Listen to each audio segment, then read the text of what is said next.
You're listening to the Comic Crusaders podcast. I am your host, Al Mega, CEO of Comic Crusaders and Undercover Capes. In this show, I'm sitting down with creators from all walks of life to talk about inspiration, process, the lessons they've learned, and a whole lot more.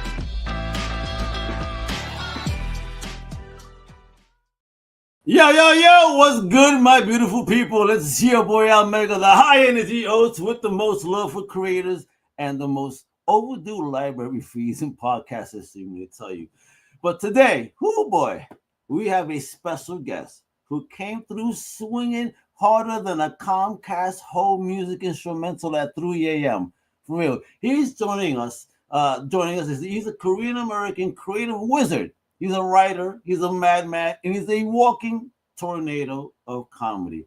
And folks, you gotta understand this. This dude who dresses up as a werewolf just for fun, apparently, and terrifies unprepared pedestrians on purpose, and becomes magically non-English speaking when jury duty comes calling. Shh, don't tell nobody. My man, you know what I mean? He says he lives in Denver with a literal mountain of unpaid parking tickets, the kind of pile that could qualify as a state landmark, if you will. Folks, man, but forget all that. Honestly, this genius has officially dropped a fully funded, high-octane, 140-page graphic novel on Kickstarter called Return of the Rooftop Koreans, a wild, stylish, cinematic, explosive tale that mixes culture, action, grit, laughs, and of course, that pure indie creative fire. You know, this episode's about to go off like a Roman candle in a broom closet, you heard? So buckle up. We're going to be diving deep into his brain, his journey, his chaos, his creativity, and the rooftop revolution he's brought to life. But let's get it with the one, the only, the big boss himself, T.Y. Lee. Welcome to the show, brother. How you doing?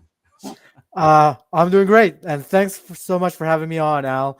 I love what you're doing with the Comic Crusaders podcast, and I'm excited to. That. Yeah, we're gonna dive deep, dude, because again, Ty, I saw. How do you pronounce it? Is it wait? Can I guess?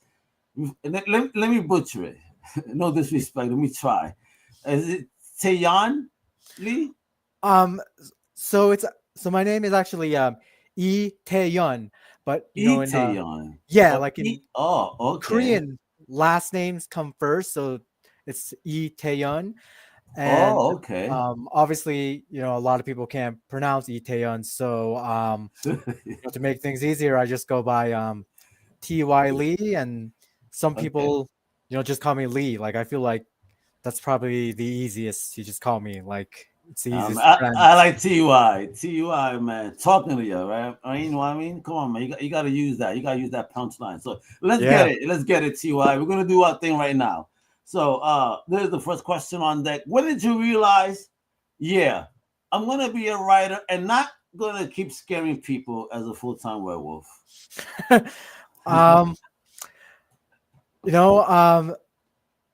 since I was like little, I've always been like drawn to stories and books, and growing up as a kid,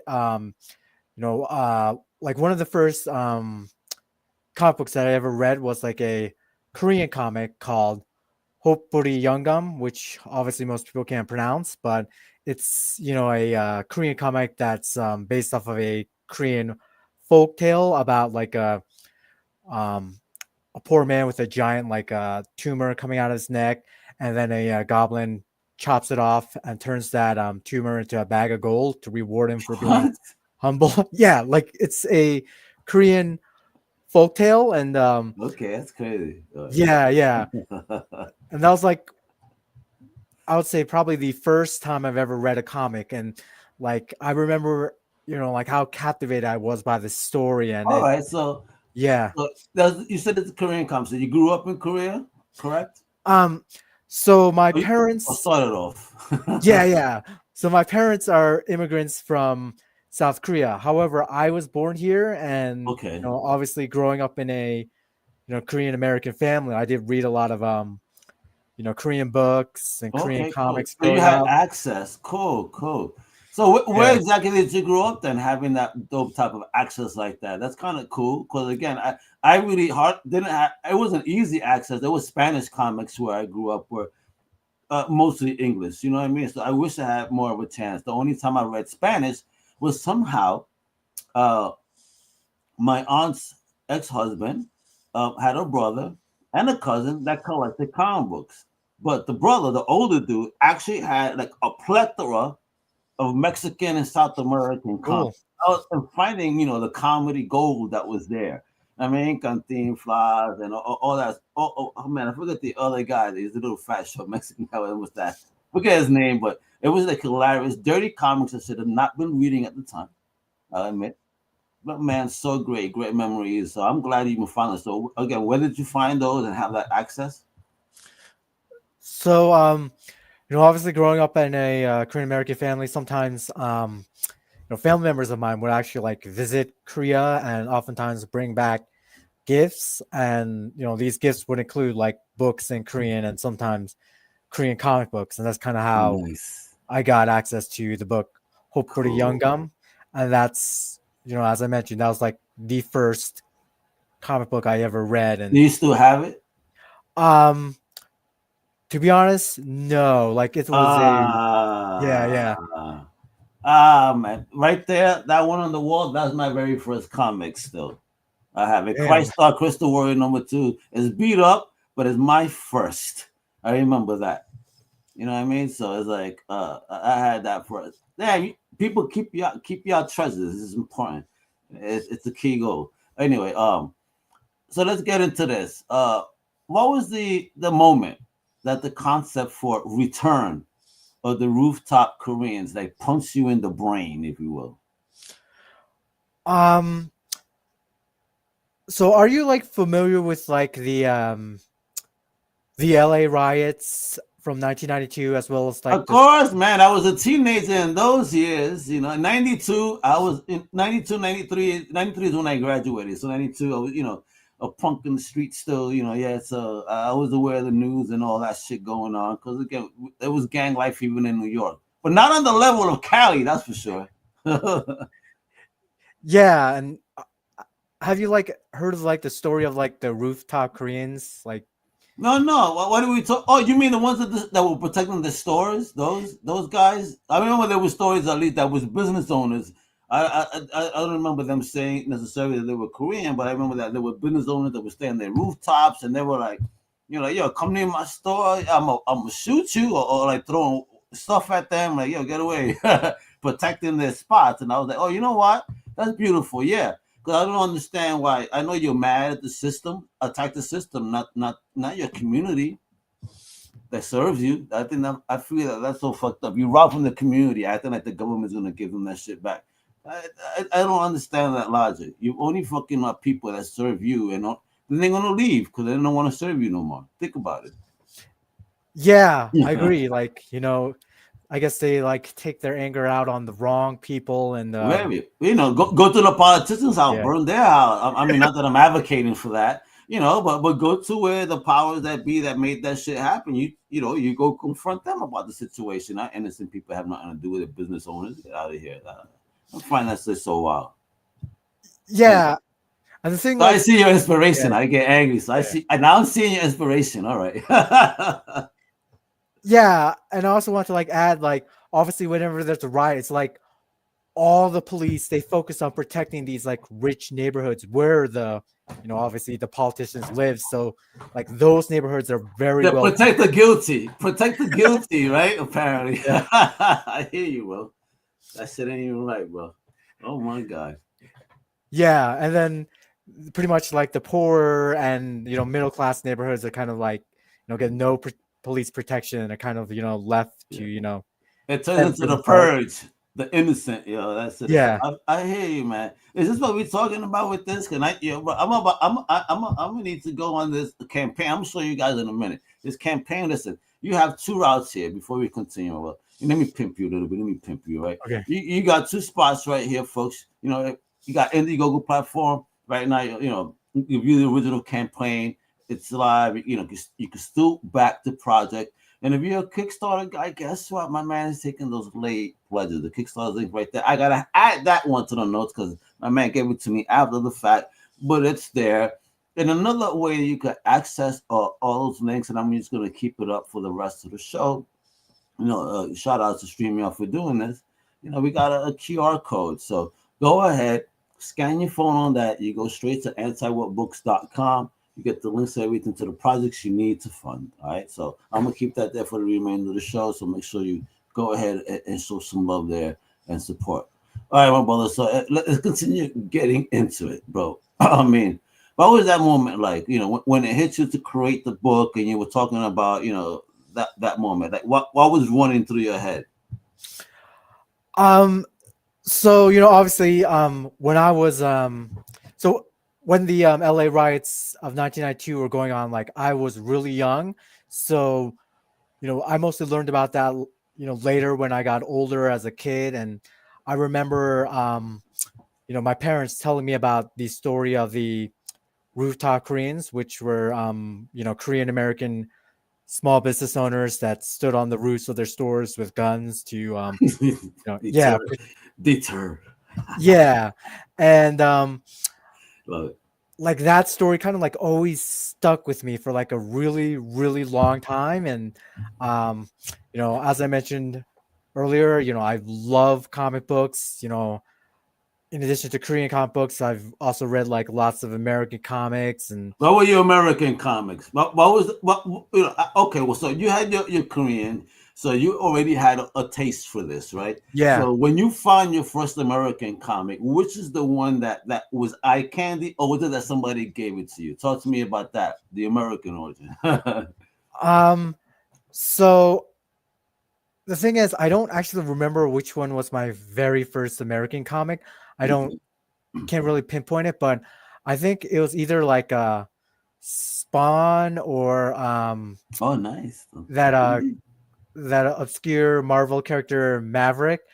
And Maverick, oh my god. Okay, no, but I get it though. A cool look, and Spawn is dope. I have every issue up to date. So folks, if you want to buy this whole run, let me know. Yeah, and I remember reading like American comics, and to me it was like really cool. And I love like the detailed art, and that's kind of like what got me into American comics. And I obviously started reading like Japanese manga, like Nice. Dragon Ball, and those manga based off of like one called like Zoids. And I read like a bunch of these Japanese mangas and Nice. American comics, and that's kind of what Oh, bro, I'm jealous because what I mean. You're getting all over. You're getting even more flavor because the one I can't, unless they're translated. I can't be reading the Korean Johns. I want to check those out. Like, damn, man, you're making me jealous. You got Japanese, Korean, American. Darn it! Oh man. Yeah. Yeah, there's like a lot of really great Korean comics out there that just I'm sure. Yeah, I'm sure, man. Because again, every country has their drawing, and sometimes I'm like, where can we find a spot that really, really has like every country's like top superhero books in one place? Wouldn't that be a great idea? Like just one place where every country's like top heroes, like delegated. Like, this was voted the best, and this is going to be on this website. Yeah, that would be like really, really cool. And let's do it, bro. Yeah. Yeah, probably be like really excited. Then we're gonna be in the rooftops protecting us. Stay away, you suck, bro. Hey. Yeah, and I also remember like when I was in high school trying to draw my own first comic, which I did with like a ballpoint pen, and it was like really, really bad and terrible. Like it's very bad. Like obviously no one is gonna like. I never like shared it with anyone because it's like really, really bad. Like don't feel bad. I had a group of guys, and we had a comic book strip in junior high school, making fun of every one of our classmates. So we called the strip the Heads, and so we made just whatever we thought they looked like. That was their body.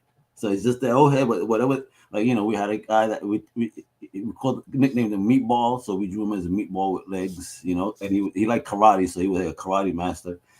Before Meatball from the, you know, show, we had Melon Head because of his huge head, and we actually drew him like a watermelon with little legs and glasses. It was hilarious, and they hated these comic books because we actually would photocopy them and just leave them on people's desks in the morning. So people would laugh, and you know they knew who the fuck did it. And, you know, people would be very mad at me for the day. Fun shit. So I get it, but I would show it off because it was me and a couple other guys. So it was like we were stupid doing that, but it was fun. Yeah, and I guess like every person likes to try making some really bad comics when they're in like their teens, and later on. That was my last try. Yeah. So let me start podcasting. Thank God for podcasts. Come on. Yeah, and I guess later on, when I got older, I think somewhere. So I think like the idea of like trying to make a comic again first occurred during like the COVID-19 pandemic, and like I first like that idea first came to my head, and then like in 2022. I decided to like try just writing a script for a comic, and my plan was to this time hire like a professional to draw it rather than trying to draw it myself, since I obviously can't draw. And so wait, all right. So let me ask now. You say you went into the writing journey to write a script for the comic book. Now, did you go someplace to learn how to write a script, or YouTube University? I mean, how did you learn to write a script for a comic book? And then where did you search for your creative partner? So I actually read like a bunch of books. I don't know if you ever read a book called Comic Book Writing for Dummies. Like, oh really? Well, that's cool. I didn't even know that one existed too. That's cool. All right. Yeah, there is like a book like that, and like I definitely learned a lot about how to write, comics from that book, and also.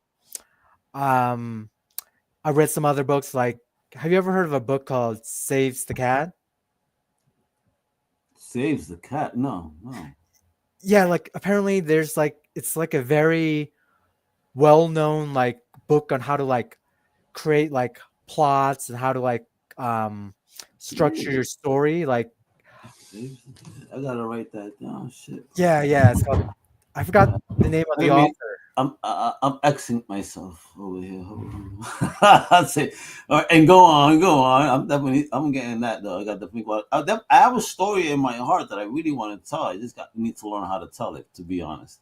Yeah, and like that book, Saves the Cat, like pretty much like kind of like tells people like how you format your story, how to like do a character arc, and how to like incorporate themes into your story. And I also read like other books. I think there was one called How to Write Dialogue, and there were some other books, but I don't remember the names of these books.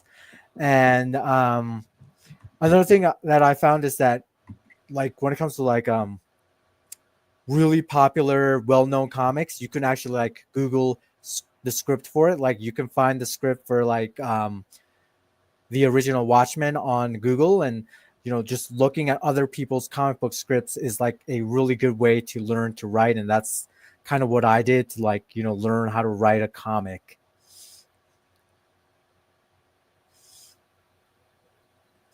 Okay, I'm trying to save my own message over here. I don't know what the hell's going on.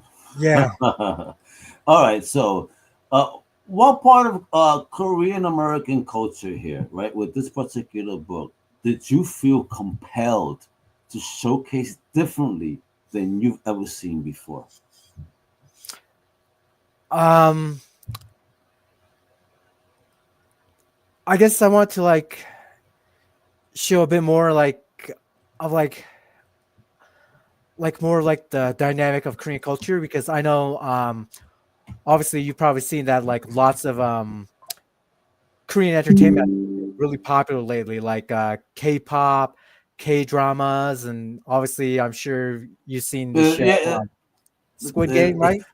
Of course, that. Of course, the Demon Hunters. Everything is hot right now, Korean, man. Because listen, it's just America's hungry for things that are new, right? Yeah. Things that feel fresh. I mean, you probably to you, because I remember, for example, in the '90s, right, when Jackie Chan had brought Rumble in the Bronx, as a movie finally in the States.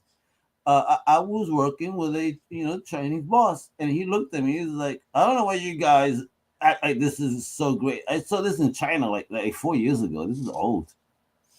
I'm like, "Ew, why you keep talking like that?" Yeah, like he's like, "Yo, you don't understand. It's like they just giving you old shit that we had. It's like they just making it feel like it's new." Like, oh really? I mean, is it the same? What you say with this?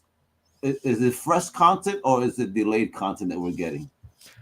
I guess kind of like both. Like I noticed that some content is definitely like fresh, and then like some content is like old. Like I noticed that like certain like really older, I guess, well, I mean not like super old, but like certain older like Korean, like let's say graphic novels have been like localized and translated to English. Like I've noticed that's been happening. Yeah. And like I guess like they've also been putting like some older Korean movies from like the 90s or even the 2000s on like Netflix, and that's something I Okay. also noticed as well. But Oh, nice. All right. like, yeah, but they now have like subtitles, and Yeah. yeah, They're not new necessarily to yeah, you, though. Exactly. You're like, all right, new. You're like, what the fuck they talking about? This came out. I love it, right? But again, this is at least us finding, and this is what I want to see in the world. This connection. We're all the same, yo. I wish we could stop just labeling each other. Just we're human, right? When the aliens come, we're all going to be human all of a sudden. Trust me. yeah. You know what I mean? All right, so all right, I'm gonna throw this Indiegogo in a minute. I like talking to homie here. He got stuff going on. So, um, in the story, you tend to juggle humor, tension, action, cultural identity. Which I love that. What's the trick to making those elements dance instead of fight? I think like the trick is kind of like to know like when each moment is like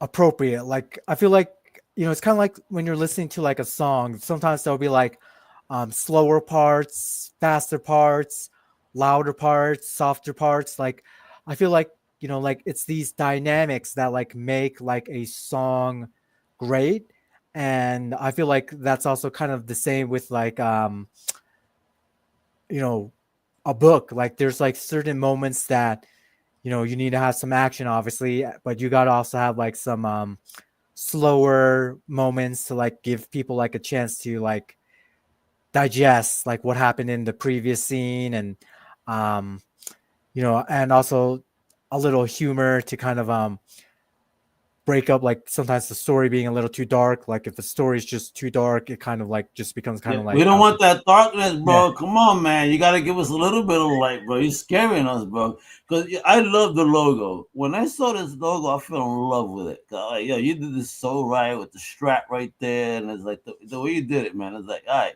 I need to see this. Do you have t shirts on this, bro? yeah, there's two different t-shirts on there.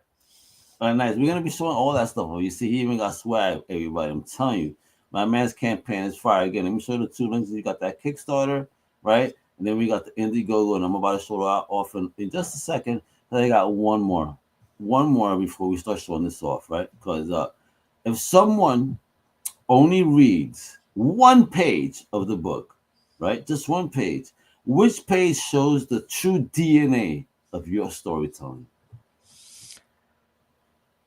I think there's one page that I think really shows like the DNA, and it's like towards the, I guess, in the middle of the book, and this like page has like zero dialogue and zero lettering, so it's basically like a page that shows like the aftermath of like a riot. Like in the page Okay. there's uh like like a burned up car. There's also like a burned up baby stroller, and then um there's like the protagonist like heading towards the store. Like to me that's like personally my favorite page, and I really like that page kind of like really is like meant to like kind of like show like what happens like after a riot. Plus, I do have that page on the campaign, I believe. So Woo!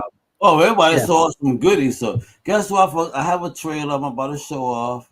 And before I show this trailer off, can I ask you something? When the music involved with this your Kickstarter, how did you obtain it? Because I keep getting dinged by you guys. Listen, Kickstarter guys, if you want original music, guess what? Big Wepa Music Studios exists. We're here. What do you need? I'll make you the music so that way it's indie. It's I'll license it to you. You know what I mean?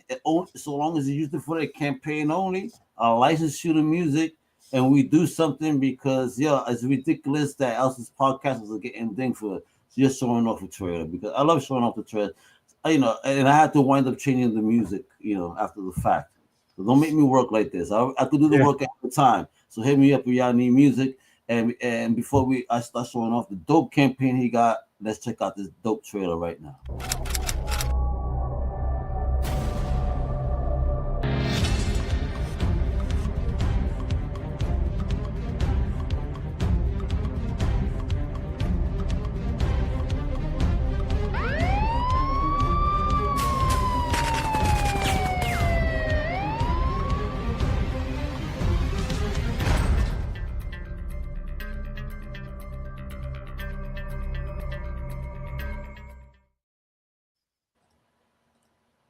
Ain't no coming soon. It's here, baby. It's here. It's here. It's ready to be sold to y'all. You feel me? So listen, right now, again, it's Sunday, man. So I saw that you actually had a kind of low tier because again, this is your first campaign, correct? Yeah, it's my very first one. Ooh, all right. So you went Kickstarter lane first, correct? So Or you went duo at the same time? yeah, I actually decided to try to launch both the Kickstarter and the Oh, this guy's Indiegogo at the crazy. exact You same love time. stress. You love stress, don't you? My man loves to be stressed the fuck out. What compelled you to do that? Um, so there's like one really good reason behind that, and it's that Okay, you know, obviously I come from I a love it. Korean American family, and many of my family members do live in Korea. The problem with the problem with like Korea is that the way credit cards are done there is that unlike the US where you can pretty much use your credit card anywhere, Yeah. Korea has like domestic credit cards, and then there's also international credit cards. So like a What? domestic, yeah, like a domestic credit card you can only use in Korea. You In cannot Korea. buy things from American websites with your domestic credit card. Like, Oh shit! yeah, Really? That's crazy. I never heard this. I was 50 years old when I learned. Holy shit! yeah. So I, what is an international credit card then? Like, and is it easy to get or is it difficult? yeah, so there's also international credit cards that you can get, but it's like more difficult. Like chances are like the average person is not eligible. Like I know like business owners are eligible, but like a lot Yeah. of people just aren't eligible. It's like some weird, you know, Korean policy to kind of like encourage people to always, Oh, that's keep crazy. money in the Really? country. Yeah. Like I mean, the nationalism aspect. yeah. Yeah, I feel you. Feed your own. Again, I always, I don't even know. I'm not no commie in the shit. I'm just saying that, sometimes you guys got, before we share with the world, how about we fix our own shit? Love yourselves, right? Fix your own shit, have a surplus where we could be an example of, okay, let's show you how to do this too. So then everybody starts winning, you know? But not that you be greedy and stomping people either, you know what I mean? How is it even possible to do this, bro? Or is it always will be a comic book story? I don't know, right? Yeah. So And that's why I launched on Indiegogo because the thing is the only way for a Korean person to use Kickstarter or American website is through PayPal, but Kickstarter doesn't accept PayPal, so yeah, it's Okay. useless for Gotcha. Koreans. Like a Korean person can't use Kickstarter essentially, Oh shit! Really? but they That's can use wild. Indiegogo. Like Indiegogo does accept PayPal, so that's kind of one of the main reasons why I did it this way. Oh wow, amazing! There are folks, things to keep in mind when you want, your Korean fans to buy some books because they're definitely interested in being exposed. So, things to keep in mind, and how to help them get books. I mean, would it be easier? Like, I'm pretty sure they have stocking locations, right? Like, is it easier for a creator to ship books out there, or do the books, have a problem being received? For example, I, you know. Yeah, shipping to Korea is like really, really expensive. So Oh, word. Okay. All yeah, right. Hey, I gotta ask these questions, man. I'm here in America. I'm ignorant to the other side of the world and how those transactions. Again, you just taught me something new that I never even knew before. It's pretty cool. Now, rooftops have a long history in Korean American stories. Now, what do rooftops symbolize to you, though? You said, right? Are they like your superheroes? These guys? Because you said you admired them growing up, or thought about it rather. But did you admire them? Like, did you look at them as superheroes? um, maybe to a small extent, I guess. Like I guess I like the story of the Rooftop Koreans. Like I like, how they stood their ground rather than running away, because I know some people did do that. Like Yeah, they like like riots, burn. they I fled. mean, that's crazy. Yeah. So I like how they like stood their ground and protect their stores, and I like admire that courage. So growing up, I always like respected that about them. See, yeah, man, I get it, man. We could all have our heroes now. Every creator hits walls. So, what was your oh hell no? How am I gonna fix this moment while making the book? Um, I guess for me, that would be like the second act. Like what I found is like it's easiest to like come up with the beginning and also the ending, but it's like hard to figure out like how do I The yeah, meat and cheese. yeah, like it's like how do I go from point A to point B? Like I have to like figure that out. Like how do I Well, go from as here a to writer, here? I would say A to Z instead, because now Oh, you oh really yeah, it is E. because it's the beginning and the end. How do you fill up that whole effing middle? And so again, you're new in this. I like this. You're a rookie in this. And you went straight up indie and doing your thing, and you went bold. How do you navigate this? How did you navigate this? Did you have any mentors, or did you really go in dolo like, yo, fuck it, I'm just gonna dive in? Um, so I didn't exactly have mentors, but I did work with an editor. Like the script was professionally edited, Oh, and dope. he did provide like some guidance as well as like some feedback on my like script. So How did you find your editor? um are you familiar with the website Readsy? No, look at this guy. He keeps teaching me stuff today. Yeah. No, so It's, which one is um, this one? Okay. yeah, it's like I think it's REEDSY. Okay. So that's like a website where you can essentially like find someone to like edit, like let's say your book or a comic or graphic What? novel. Interesting. Okay. Are you like familiar with Upwork? So it's kind of like I know that. Upwork Yeah. and the usual Fiverr and all that other bullshit. Absolutely. So it's on that lane.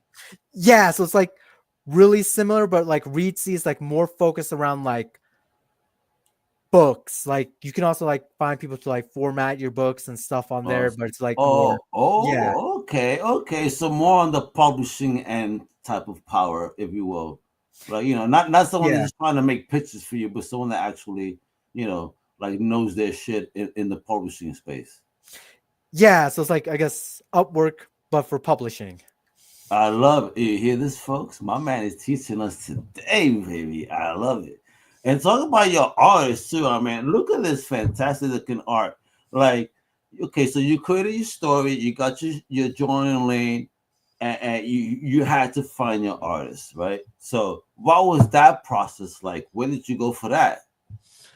Um, so finding artists, yeah, I would say that that was a process that definitely took a long time and was, quite difficult. Um, so when it comes to, like artists, I think like the best places to look are either on Instagram or Reddit, and there are like Okay. Okay. Reddit communities for like finding artists, and also there are like tons of artists on Instagram, and So also you recommend Reddit? You're one of the first. Most people talk about other yeah. spots, but you're probably one of the first that actually said Reddit. I like that. I kind of see Reddit. I view it more than I use it. You feel me? And it's like, okay, it's an interesting space. Like I just gotta figure it out. Yeah, like it's like I like there's a specific community, I think it's called comic book collabs on Reddit, where you can Okay. specifically like find artists to collaborate with. And um in my case I had like a separate line artist and a separate colorist. So the Oh, you spent that money, man. You yeah. you went in. You got a Yeah, yeah. team. And did you find them all in the same spot or different? I think I found the line artists on Instagram, and then I found the colorists. Actually, I found them on Facebook, and then I kind of like Okay.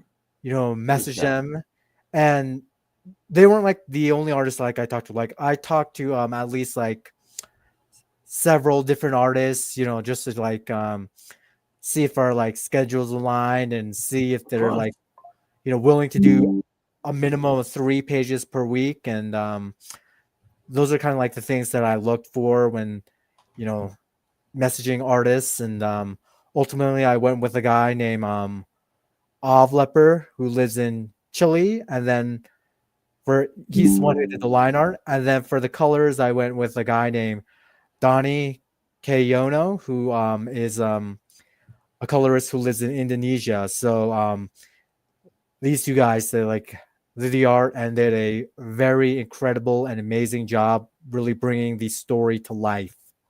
I mean, you're in line. I mean, look at this artwork. It's gorgeous, bro. And look at that coloring, too. I mean, listen, man. It shows that for your first project, you really went in, bro. You went in. You weren't playing. So, what was it about that? Like, what was it that gave you that oomph to like, yo, I want my first project to look fire? I guess it's kind of like like that old saying, like your first impression is oftentimes your only impression. Like that's kind of the way it is in the world. Like you gotta have a really good first impression.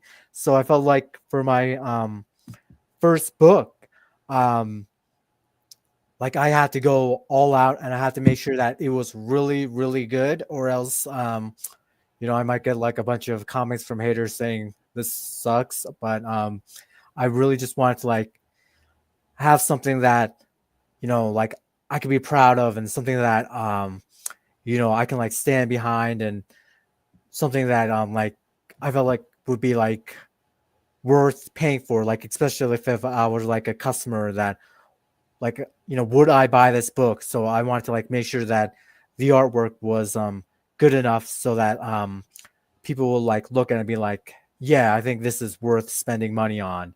So for me, like that was really important to like really just give a really good first impression. I dig it, and there we go. Uh, so you had said that you pretend not to speak English for jury duty. I love it. Say, so did that acting skill sneak into any of the characters in the book? Um, to be honest, not really. But the whole thing about pretending not to speak English at jury duty is like really common within the Korean community. Like my mother does it. My I'm father, Spanish. everyone. Who you talking to? Yo no sé nada, que él está hablando. ¿Qué? I don't speak the English. My brother, I am with you. Salute. I love you. I dig it. Yeah, we all do the same shit. This is what I'm trying to say. Look at our commonality here. We all try to get away. If we know the language, we try to get away from all that bullshit. Anyway, now, now I gotta ask you: is there a scene in the graphic novel that challenged you a lot? That creatively, and if so, what did you learn about yourself during that challenge? I think there was definitely one scene that was very challenging because this scene is like really, really, really dark. So basically, something really bad happens to Oof. the wife of the main character. So the main character, his name is Ernest Guan. He's the guy with the the blue polo shirt that you see in the artwork. Yeah, but he looks like he's getting fucking shot right here. What the hell? What did you mean? What happens to his wife? What happened to him? Yeah, like something bad happens to his wife, like multiple things, and Ooh, to me, like that scene was like kind of hard to create and try to write that out because I think like some people are gonna like find that scene to be very disturbing about what happens to his wife, and it's that's like kind of like that death. Is it on the Death Wish level with Charles Bronson? You seen that movie? yeah, like Right. yeah. So there's definitely some like Death Wish influences, and Love it. I also like even put like a Charles Bronson cameo there as well in the book. Like, Oh, stop! You a Bronson fan, bro? Yeah, well, I knew like this guy a lot for a reason. Yeah, bro. Let's do it, man. I love that whole franchise, bro. It's just fun. Who yeah, doesn't want to see a dude just kicking ass? Like, yeah, what? You messed with the wrong guy. I'm angry, and the cops can't stop him. yeah. So definitely, Death Wish was like a very big influence, and you know, um, Nice. like I love the Death Wish films, and I always thought that those were like really great movies. So like, I that's love that kind I of brought this up yeah, without even knowing that you like this shit. Like, this is great. Yeah, yeah. Obviously, you see me. I'm a certain age, so of course I love those Dirty Harry, all those. Man, I got to see Deadpool in the movie theaters. Obviously, that's the movie that inspired the name of the character Deadpool. How crazy is that, too? All right, so if your book got adapted today into a movie on anime, right? Who's the one actor you fight a raccoon to cast? that's a good question. I know this is gonna sound like a Hopefully, weird they don't have rabies. yeah. I don't know if this will ever be adapted to a movie. Probably not. But Stop it. Let's manifest. It will be. We're doing here, baby. We ain't trying. So when it does get pitched into a movie, okay, who do you want to cast? All right. so I guess there are like a few people. Like one person would be actually be my cousin, who's not actually an actor at all. Like it's hard to Your explain, but cousin. yeah, like he's not an actor. He's actually a teacher. Yes. But I think that like he would be like the guy. Like it's hard to explain, but he has like that hero look. Like he's tall. He's got like that I guess like he's athletic. Tall. He got that strong look, that Yeah, looks. You know what, man? You look like if you cosplay it as a hero, you do good. I hear you. I hear you. No one says that about me, but I get it. It's all yeah. right. No one says that about me either.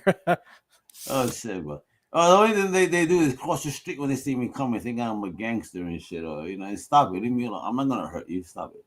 Now let's talk about these covers, man, because we got to get into this comic book. It's a beautiful looking book, and then you got dope ass covers here, bro. Who who are the artistic teams that did these covers? Talk to me, cause shit, but folks, let me put this even on a bigger screen and appreciate that. Let me even stop blocking. Look how dope those covers look. Jesus. Yeah. Talk to me. So who did those covers? CY. So the first cover, the one that says cover A, so that one was done by a guy named Kim Dong-ho, and Kim Dong-ho was actually a student of Kim Jong-gi. So which is why he has like a similar style, and Okay.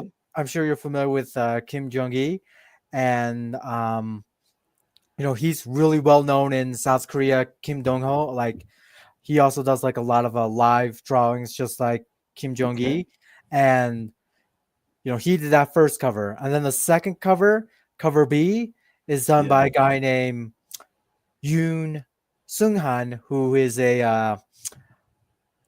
actually done lots of covers for Marvel and even DC, and maybe you own a book with one of his covers, or maybe not. And then I probably do. I got so yeah, much stuff. That's a beautiful cover, man. All of these covers are beautiful, man. I mean, you really didn't fucking skimp on the covers, T. yeah, and then like cover C, that's done by a guy named Takso, who is another Korean artist, but he's not really like a comic artist. He's more of a like video game concept artist type of guy. Oh, And I see it. I love this one a lot though, because this shit looks so gangster. This shit is yeah, mad gangster right here. Like, yo, fuck with me. What? I'll put the bullet right up your ass. Type like this is the message I get. yeah, which is why it kind of looks more like video game art. And then the last cover was done by a guy named Kim Songmin, who is actually still in college. He's like a lot, like I think he's like really, really young. And Okay. for a guy, as young as he is, and who doesn't really have like a lot of professional experience, he did like a What? really good job with that cover. What? Really? So this is a really young man, blessed on the Yeah, talent, man. he's a college kid. And then the last cover was done by like the line artist Leopard, the guy who's from Chile. So he did that I dig cover, it. and I dig it. I dig it. yeah. So those are like the 5 covers that I have. Like I wanted to like have like very different art styles for each cover, and I definitely wanted to like invest a lot of money in like getting like the best covers possible for the book, because obviously Oh man, yeah and you got trading cards, bro. I yeah mean, is this an uncut sheet or something? What we doing here? Stop playing with me. so the trading cards, I decided to try something completely different, and rather than having like paper trading cards, I was like, why not do clear plastic trading cards? So Oh, yeah, that's what really? those are like Okay. a clear plastic, which is very unique and it's different, and so it's kind of like Do they pop out of the sheet that you well got here, or do we keep it like this? so it's kind of like the plastic that a credit card is made out of. Yeah. Yeah, so it's kind of like made out of that same type of plastic, but All right. instead Oh, of we got something. You know what? I wish all cards were like that, but but again, then would be ungradable, and then nobody wants to collect them, right? yeah, but they're like a clear plastic, so it's like printed on clear plastic. So that's what I decided to do, because it's just Cool. different, it's unique. Okay. I don't think anyone else is doing that. I believe there were like these Pokemon cards that were released in Europe that also had the clear background, but other than that, I can't think of anyone else that tried to like do clear plastic trading cards. So I definitely want to Dig like it. do something different. Let's get it, man. Bring the different, and not just that. You got caps. You got the T-shirt right there. Yo, I love that logo. Listen, mi gente. I mean, this is swagger right here. Let's get. Oh man, look at this T-shirt. I love the color of the T too, man. This shit like fits perfect. Love it. So talk to me about the cast of characters. So I guess like the cards like show like the main 9 characters, like Let's go back to the yeah card. yeah Right. so that's pretty much the cast of characters, is those 9 cards. and obviously the guy at the top left, I guess, from my screen it's on. Yeah, that guy, Okay. Ernest Guan, who's wearing the blue polo shirt. He's the main Yeah. character, and then the guy next to him, who's wearing the red shirt with the white headband. He's like an old guy named Mr. Kim. He's supposed to be like a rooftop Korean from back in 1992, but he's old. And then He's an OG. All right. yeah, and then next to him, that woman with the like this pinkish orangish dress. Yeah. She's Ernst Guan's wife, Sunny, and the two of them, they like own their own Korean grocery store called Guanmart. And then the next that's how Latinos pronounce Walmart. Walmart. Yeah.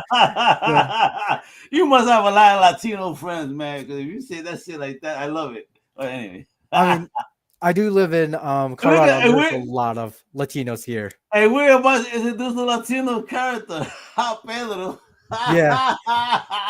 All right, I'm on your lane right now. Bro, this is my homie right now. Right. So I got Pedro, and then there's Tanner, and then there's Assad. Like they're all different races, and then there's Mini, very diverse book. Yeah, who's Ernest and Sunny's daughter, and then there's Solomon, and then there's Ian, and that's like my very, very diverse cast of characters. I love it, man. I mean, and look at folks, you get involved easy peasy, man. There's perks. Get the graphic novel cover A digital PDF. I mean, you get a graphic novel for $25, and it's Christmas time, right? It's the holidays. If you want a stocking stuffer for the comic book lover in your life, again, Comic Crew is introducing you to some of the best in indie. Give them something different than Marvel and DC. Show them what's popping. Let them know that you know about comic books. Hey, you feel me? So check out the return, right? But don't you agree? So if people order this book, will it be in their stocking for December? Or when? Tell me when. Because now they could put a receipt in there, that's gonna say it's coming in the mail, baby. So the book is 100% done, and it's with the print shop. And the print shop did actually send me like photos and a video that proves that they teased you. They teased you, like, oh my God, and you were like, oh, you were thrilled, I hope. Yeah. So the books, they're currently on the way here. I don't know when they're gonna arrive. They're on the boat to them. They're not even flying. They're on the boat. That's what he's telling us. It's on the boat right now, and God willing, they get here in time for Christmas. Yeah, hopefully they do arrive. I'm definitely hoping they do, but I do have like everything else, like all the other items, like the trading cards, I also have like some stickers and bookmarks that I also have. Like, so you got the goodies ready for everybody. Yeah. You just waiting for that book.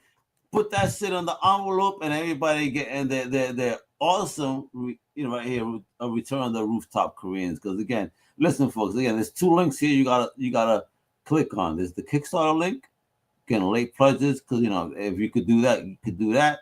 And of course, if you're listening out there, because again, I do have an international audience, and thank you, my international audience, for listening and showing love.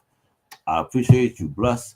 That's something. If you could do it here, there you go. You got Indiegogo. All these are going to be on the comiccrusaders.com website, so you should be able to visit that. We don't sell anything. We got just on info. We're blessed in goodness, baby. Showcasing out the best of indie, like my man T.Y. in the building, yo, for real. Now, if your book got adapted, I'm sorry, not even that. If you're like, I've seen stuff you do online, so you're funny, right? You have a comedic side to you, if you will. So what place does humor have in your understanding of what is heroism? I mean, is this based on your first comic book? I mean, I know it's a Korean comic that I never heard of. What was it? Humorous? So that first comic I read, Hopefully Youngum, I guess I wouldn't really say it's, well, maybe it is a bit humorous. I guess it's more like a story about being humble. Like that's kind of like the moral of the story is to be humble. Like I mentioned, Yeah. he had this giant tumor and a demon cut it off and turned it into a bag of gold. Like that was his reward for being a humble, good person. So to me, like that story of Hopefully Youngum is more about like be a good person, don't be evil and just, be a humble, down to earth, good person. Like, like I guess to me, like that's heroism. Like you don't obviously have to, do amazing, great things. Like you just got to be, a good, humble, down to earth person. And I feel like that's like enough to be a hero, my opinion.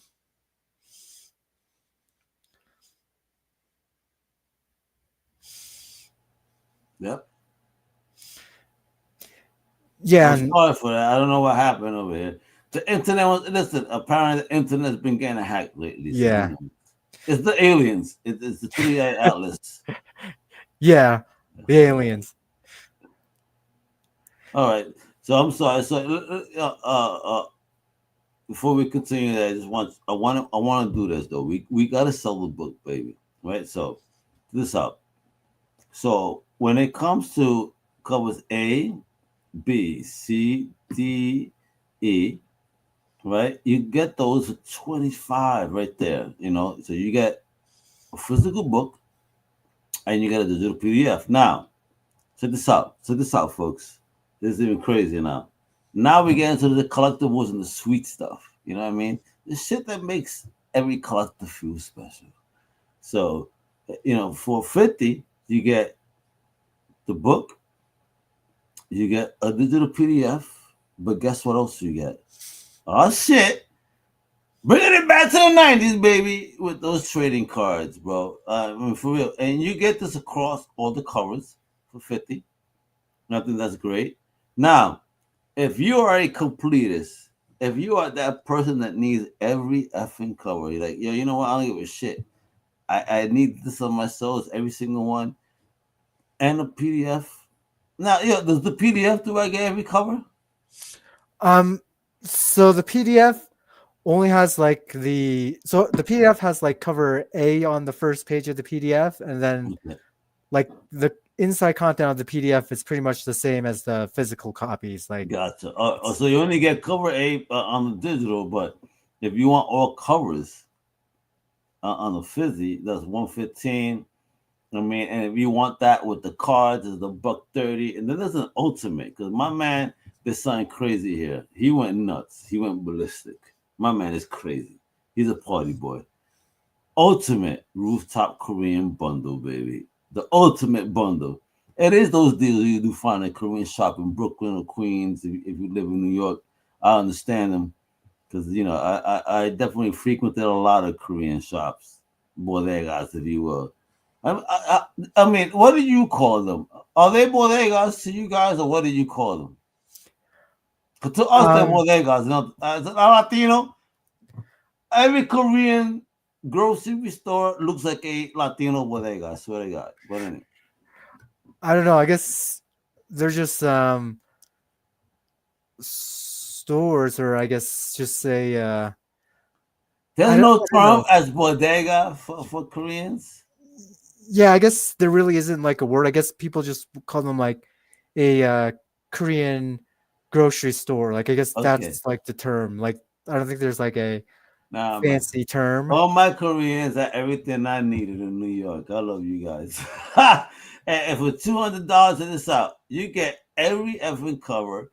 You get all the cards. You get a cap. You get a tee. You know what I mean? You get a logo. You get a digital PDF. My man went nuts. You're getting 2 T's on this. You got swagger. You feel me?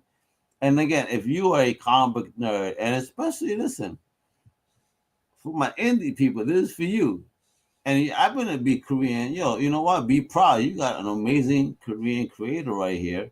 So make sure you put on your people to support him. So, by this time next year, maybe he's in Marvel, DC, Image, Skybound, somewhere. Why not? Let's make it happen. You gotta manifest everything, right, Ty? Come on, don't be playing with me. All right, we got. Come on, bro. Sell yourself with me. Come on, say yeah. Yeah. I'm gonna be making it. I'm gonna be making it everywhere, not just indie. Because again, get that money, baby. But again, look at all these value. This is what you get. He has an amazing team. So Ty, Ovi Leper, Ovi, whatever, Donnie, I can't pronounce, Leper, Doni, Kayunu, Dave, Panetier, I know him, Matt Murray, Wahaj. My man, they're doing their thing. So if you see the notes of it anticipate delivery within 12 to 16 weeks after the campaign ends. But the campaign is ended. At Anti-Woke Books, we abide by a strict crowdfunding code of... Let me stop that. So, and get that out the way. All right. So, talk to me now. What are we doing here? What's the next stage? The next stage, I guess, well, for me, as soon as the books arrive, at my house, I'm definitely going to be, bagging and boarding them and then shipping them out. And then once that's done, I do plan on having another book in the future. So I am currently working on a script for another graphic novel, which is going to be like completely different from Return of the Rooftop Koreans. Like I want to go in like the complete opposite direction. So it's actually like a fantasy that's like inspired by video games like Eco, Shadow of the Colossus, and The Last Guardian. I don't know if you ever heard of any of those video games. Yes, I have. That I'm not that old, brother. I know that. Yeah. So that's my next book is definitely going to be like inspired by those video games, and I dig it. I also have like a prose novel that I am working on, and Awesome. I have like this idea. It's in the early stages. It's kind of like story-wise, it's similar to like Silence of the Lambs or Seven. Like it's kind of like one of those cop catching a serial killer type of stories. So that's one book that I am working on, as well as my next graphic novel. So that's kind of what I'm working on right now. Make it happen, baby. I am digging it. Listen, folks, this is the man right here. This is the man. I'm digging it. So, Crusaders, this is what y'all need to do. So, before I leave, all right, y'all need to support the project. So, I need you to visit the website and the socials. So, on Instagram, X, Facebook is Anti-Woke Books. Go visit the campaign at Indiegogo right now. The return of the Rooftop Koreans, easy peasy, right? And guess what? Late Pledges 2 on Kickstarter, same title. This is 140 pages of goodness for $25. You heard this? 140 pages. Holy shit. That's a juicy, thick book. That is self-pouring me, gente. Feel me? Hey, you don't want to show off that book. Get all of them covers. Fuck that. Be that hoarder. Be that hoarder. You want that. Come on now. And then go visit that website and support my man over here because he is doing his thing. So Crusaders, you just got a full blast of what a creator of chaos, of comedy, culture, and rooftop level storytelling is bringing to the game. This is the one and only T.Y. Lee. You feel me? So if you learn anything, make sure you share. I definitely did. My man just put me on. I only put him motherfuckers to work now because he just put me on some new shit. So if you want to support me creators like T right here, that are breaking molds and making magic, support their work. All the links are below. I'm gonna add the rest of the campaigns in the notes. Hit this like button like it owes you some money, bro. For real. That's what I need you to do. Support Comic Crusaders. We're here for the independent creator. We're here for you. We're here to let y'all know what the next best thing is. You heard? So subscribe like a parking ticket is hitting the trash. You feel me? Pa fuera, and pre-order and back the return of this book right now. Again, you got 2 platforms to do it. There is no excuse. Indiegogo and Kickstarter. Right, so this album is saying, stay amazing, stay creative, and most importantly, stay you. And as always, wepa! Thank you for listening to the Comic Crusaders podcast. If you like the content, please subscribe and turn on notifications. Also, please visit comiccrusaders.shop and our extended podcast family over at undercovercapes.com. And also, make sure to download the Comic Crusaders app on the Google Play Store today.